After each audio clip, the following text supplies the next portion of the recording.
കർണാടകയിൽ ഇനി കോൺഗ്രസ് സർക്കാരിനെ വിശേഷിക്കുന്നത് 2 വർഷമാണ്. സിദ്ധരാമയ്യ പടിയിറങ്ങിക്കഴിഞ്ഞു. നിലവിൽ DK ശിവകുമാറാണ് കർണാടക മുഖ്യമന്ത്രി. സിദ്ധരാമയ്യെ പോലെ അത്ര സഹിഷ്ണുതയൊന്നും DK ശിവകുമാറിനില്ല.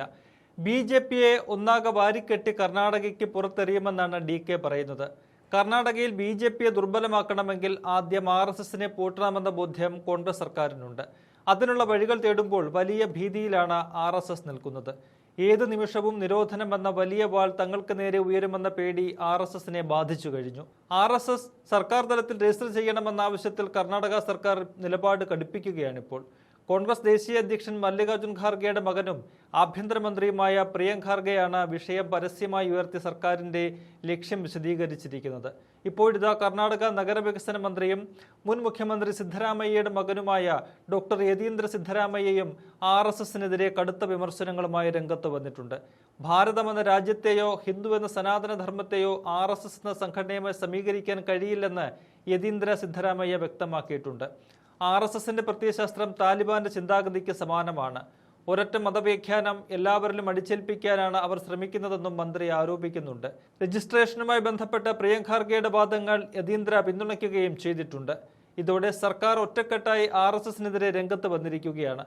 ഹിന്ദുമതം രജിസ്റ്റർ ചെയ്യാത്തതിനാൽ തങ്ങൾക്കും രജിസ്ട്രേഷൻ ആവശ്യമില്ലെന്ന RSSന്റെയും BJPയുടെയും വാദങ്ങളെ മൈസൂരിൽ മാധ്യമപ്രവർത്തകരോട് സംസാരിക്കവേ യതീന്ദ്ര സിദ്ധരാമയ്യ പൂർണ്ണമായും തള്ളിക്കളഞ്ഞു. മതം വേറെ, RSS എന്ന സംഘടന വേറെ. യാഥാർത്ഥ്യം പറഞ്ഞാൽ RSSകാർ യഥാർത്ഥ ഹിന്ദുക്കളല്ല. അവർ ഹിന്ദുമതത്തിന്റെ യഥാർത്ഥ തത്വങ്ങൾക്കെതിരായി പ്രവർത്തിക്കുന്നവരാണ്. അവർ കേവലം ഹിന്ദുത്വവാദികൾ മാത്രമാണ്, അല്ലാതെ ഹിന്ദുമതത്തിന്റെ പ്രതിനിധികളല്ല എന്നാണ് മന്ത്രി യതീന്ദ്ര സിദ്ധരാമയ്യ തുറന്നടിച്ചിരിക്കുന്നത്.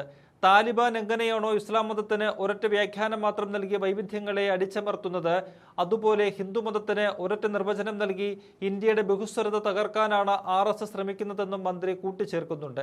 സംഘടനയുടെ സാമ്പത്തിക ഇടപാടുകളെയും ആസ്തികളെയും യതീന്ദ്ര സിദ്ധരാമയ്യ ചോദ്യം ചെയ്തിട്ടുണ്ട്.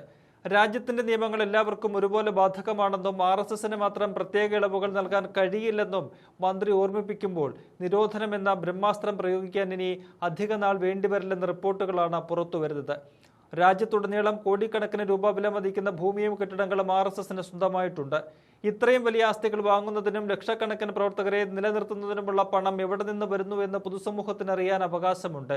ഒരു സാധാരണക്കാരൻ നികുതി റിട്ടേൺ ഫയൽ ചെയ്യേണ്ടി വരുമ്പോൾ വലിയ സാമ്പത്തിക ഇടപാടുകൾ നടത്തുന്ന RSSനെ എങ്ങനെയാണ് സൊസൈറ്റി രജിസ്ട്രേഷൻ നിയമങ്ങളിൽ നിന്ന് ഒഴിവാക്കുകയെന്നും കർണാടകയിലെ കോൺഗ്രസ് നേതാക്കൾ ചോദിക്കുന്നുണ്ട്. RSS സർസംഘചാലക് മോഹൻ ഭാഗവത്തിന് കത്തയച്ചുകൊണ്ട് ആഭ്യന്തരമന്ത്രി പ്രിയങ്ക് ഖാർഗെയാണ് പുതിയ വിവാദങ്ങൾക്ക് തുടക്കമിട്ടിരിക്കുന്നത്. RSSന് സർക്കാർ രജിസ്ട്രേഷനിൽ നിന്ന് ഇളവ് നൽകുന്ന ഭരണഘടനാ വ്യവസ്ഥയോ നിയമമോ ഏതാണെന്ന് വ്യക്തമാക്കാൻ പ്രിയങ്ക് വെല്ലുവിളിച്ചിട്ടുണ്ട്. രേഖകളുമായി തന്റെ ഓഫീസിലേക്ക് വരാനും തുറന്ന ചർച്ചയ്ക്ക് നിങ്ങൾക്ക് ധൈര്യമുണ്ടോ എന്നുമാണ് പ്രിയങ്ക് ചോദിക്കുന്നത്. ദേശീയ തലത്തിൽ നിന്നും കർണാടക മോഡലിന് പിന്തുണ ഏറുന്നുണ്ട്. രാജ്യത്ത് 4000-ലധികം ശാഖകളും 5000-ഓളം റൂട്ട് മാർച്ചുകൾ നടത്തുന്ന ലക്ഷക്കണക്കിന് ആളുകളെ അണിനിരത്തുന്ന ഒരു സംഘടനയ്ക്ക് എങ്ങനെയാണ് നിയമപരമായ പദവി ഇല്ലാതിരിക്കുക എന്നാണ് ദേശീയ നേതാക്കൾ ചോദിക്കുന്നത്. സാംസ്കാരിക സംഘടനയെന്ന് സ്വയം വിശേഷിപ്പിക്കുമ്പോഴും RSS എല്ലാവിധ രാഷ്ട്രീയ പ്രവർത്തനങ്ങളിലും സജീവമാണെന്നും കോൺഗ്രസ് ആരോപിക്കുന്നുണ്ട്. അതേസമയം ജവഹർലാൽ നെഹ്റു മുതൽ ഇന്ദിരാഗാന്ധി വരെയുള്ള പ്രധാനമന്ത്രിമാർ RSSനെ നിരോധിക്കാൻ ശ്രമിച്ച് പരാജയപ്പെട്ട ചരിത്രമാണുള്ളതെന്ന് BJP നേതാക്കൾ ഓർമ്മിപ്പിക്കുന്നു.